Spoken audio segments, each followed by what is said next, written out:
What's going on, everybody? Josh Engleman for Awesemo.com, and I am back with my NFL top fives on DraftKings for week 5. It's exciting times. Now be sure to hit that like button, subscribe to the channel, hit the notification bell so you know when everything goes live. Follow me on Twitter at Josh Engleman so you can get updates to these sims as we get closer to lock. Let me know in the comment section who are some of your favorite and least favorite plays for this week. And finally, shout out to No House Advantage for being the presenting sponsor of this video. Use the promo code Awesemo when signing up at No House Advantage. Get a little bit of extra money on that first deposit. You guys can see the defenses on the screen. We're about to take a look at my top 5 tight ends, wide receivers, running backs, and quarterbacks. Who will they be? It's time to find out. Now at tight end, we round out the bottom of my top 10 with Tyler Conklin, Noah Fant, Dalton Schultz, Cameron Brate, Mike Gesicki. But you can see on the screen, the number 1 tight end only in the optimal 12% of the time. This is a super flat position for this week. I don't see a lot of ambiguity, so you want to pay very close attention to how you're rostering your tight end. I think they make a lot more sense in stacks this week. At number 5, we've got Darren Waller, but he's 7,300, projected for 17.3 fantasy points. He's got a really nice matchup against the Bears. 3% chance to go for more than 30 fantasy points, but just an 8% likelihood of being in the optimal. It's a lot of salary. You're going to need him to get in the end zone, which isn't all that crazy, but 44.5 point game total. I don't need to go overwhelmingly heavy on Darren Waller, even though he is my number 5 tight end.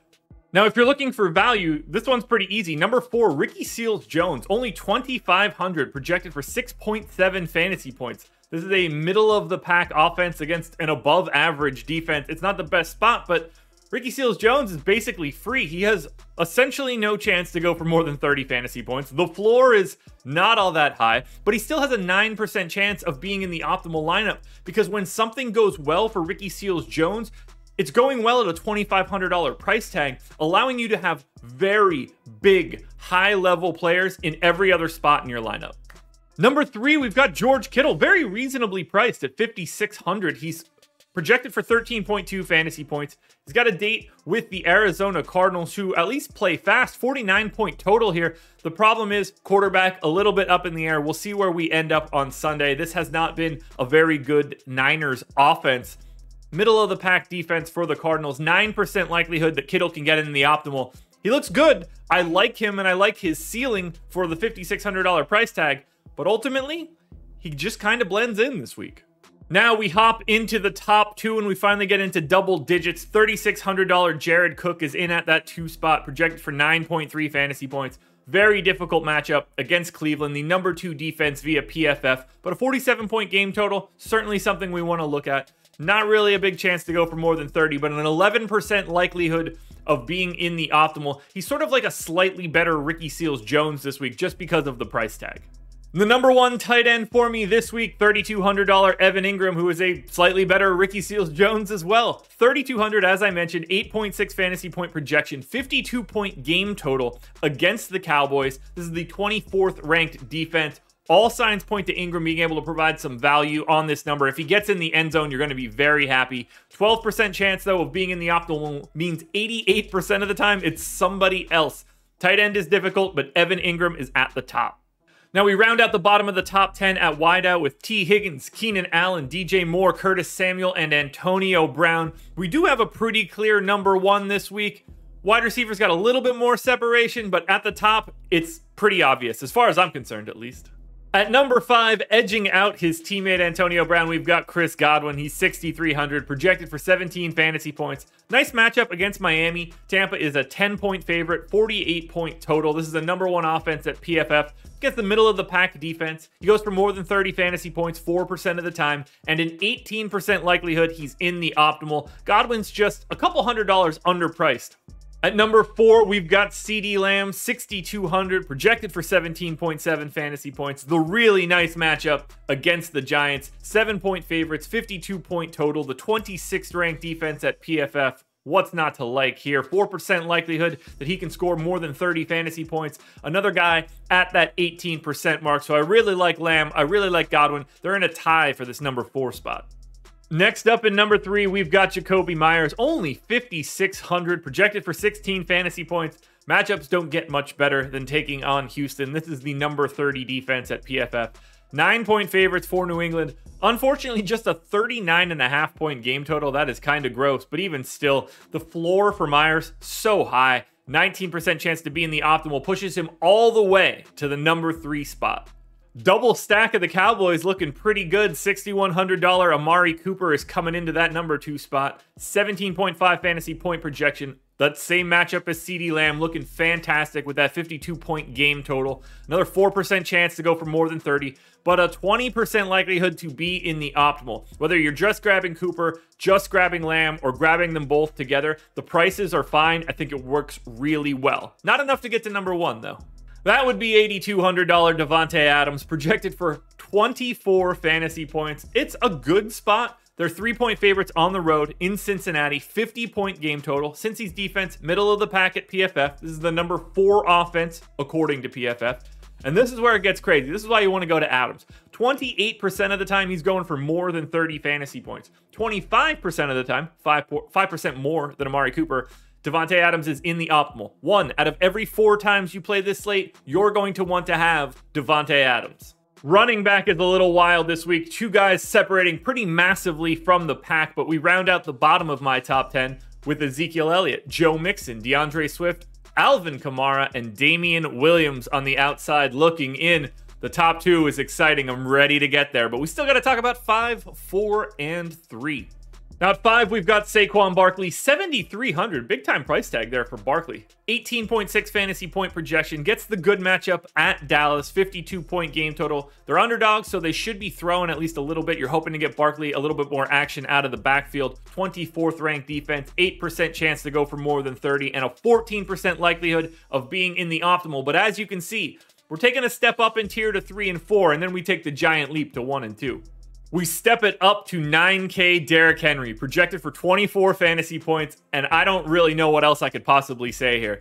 They take on the Jacksonville Jaguars, the number 31 defense at PFF, 48.5-point total, 4.5-point favorites. We don't totally know the status of all the pass catchers right now, but either way, you're expecting Tennessee to be ahead, and there's not another running back in the league that's going to be better at running out the clock than Derrick Henry. The carries should be there. 27% likelihood he goes for more than 30. If he scores touchdowns early, look out. 18% chance he's in the optimal lineup. Even though he's 9K, even though this is DraftKings where you get the full point PPR, which kind of mutes Henry, he still looks exceptional this week. Similar odds here for number 3, Najee Harris. He's only 6,900, which is nice. Projected for 19 fantasy points. Tough spot, though, against Denver. Only a 39.5-point total on this game. You're hoping for a lot of work out of the backfield from a pass-catching perspective. This is the 31st ranked offense. They're putrid with Roethlisberger under center. It's the number 8 defense. So matchup-wise, it's tough, but 8% chance that Harris goes for more than 30 fantasy points. 19% likelihood he's in the optimal. I really like the floor here for his pass-catching ability. Now we hop up all the way to number 2, and we hop all the way to 26% likelihood to be in the optimal. That's James Robinson. Only 6K, projected for 18 fantasy points. Look, Jacksonville stinks, but this is a great matchup. 28th ranked defense for Tennessee, 48.5-point total. Robinson's involved in the offense, whether it's passing or running. 6% chance to go for 30, 26% chance to be in the optimal. I would have thought that was number 1, but it wasn't quite enough to get there. But I love the combination of my top 2 guys, particularly in cash situations. And that number 1 contender is Lenny Fournette, only 5,200, projected for 16.6 fantasy points. The solid matchup against Miami, 10-point favorites, 48-point total. You know they're going to be pounding the rock, likely from ahead in the second half. 1.6% chance to go for more than 30, but a 29% chance to be the optimal running back or an optimal running back. That's where we stand right now. Leonard Fournette is the number 1 running back this week.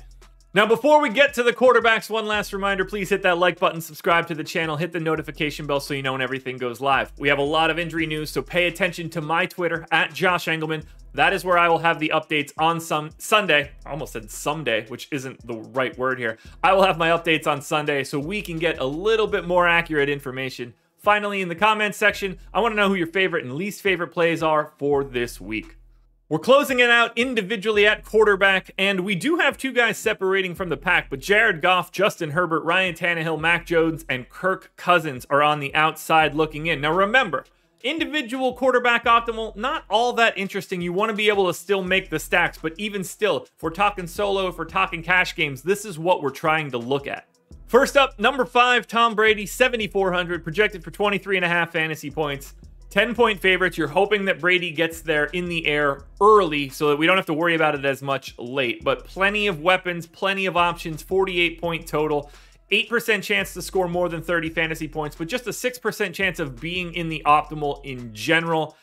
He looks great. You're happy to go to Brown, your Godwin, your Evans, whatever you want to do here. But individually, a lot of quarterbacks will have the chance to go for 30 fantasy points. Tom Brady is likely, but it's not all that crazy at 7,400.